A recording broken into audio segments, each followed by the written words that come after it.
Youth Intervention Services is a program at the YMCA to help remove barriers for youth in all different situations. Youth in foster care face their own specific barriers, and so the Elements of Transitions program is a program led by youth who have spent time in foster care. The Elements of Transitions program is a way to assist youth in handling their own changes or transitions that they may go through. One of the biggest ones that they go through is transitioning into independent living from foster care.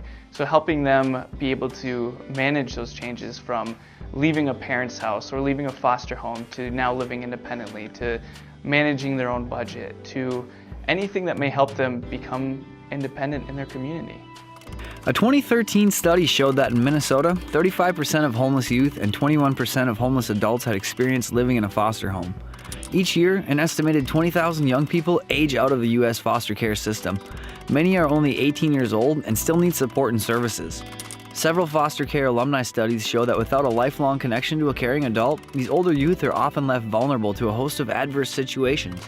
Youth aging out of the foster care system often have little or no income support and limited housing options and are at higher risk to end up on the streets. Youth that live in residential or institutional facilities often become homeless upon discharge. The Andrews Family Fund, guided by the Transitions Framework and Principles of Racial Equality, seeks to foster just and sustainable change in the United States. The Andrews family provides the funds to be able to provide trainings and support youth as they manage the changes and transitions in their lives. The trainings really are for adults who help support youth, so foster parents, social workers, youth supporting agencies, legislators, anyone who helps support those youth. We've gotten to speak with Governor Mark Dayton as well as some local state legislators about making those impacts and funding programs that help impact youth in foster care. We also have another piece of training for youth in foster care, so support groups.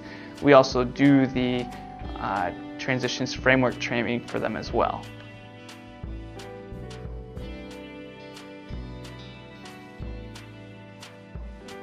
You can mark a change on a calendar, so it can be an important date, an important time, an important part of the year.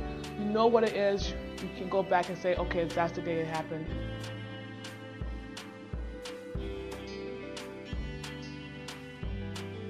What a transition is the emotions and feelings you get when you're going through the change. Let's say a young person comes into the foster care system, that's the change.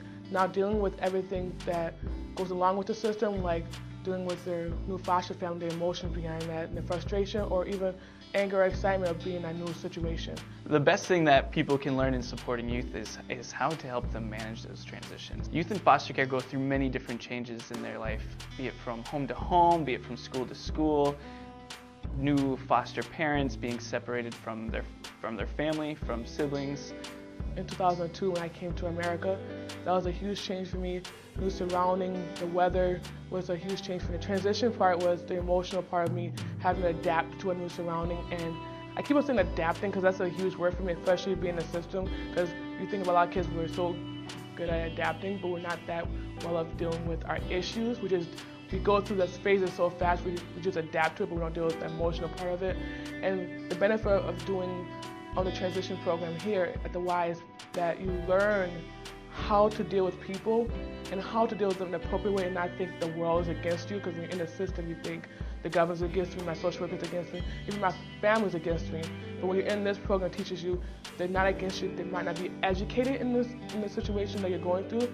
So how about you, instead of feeling sorry for yourself, educate yourself and educate people around you.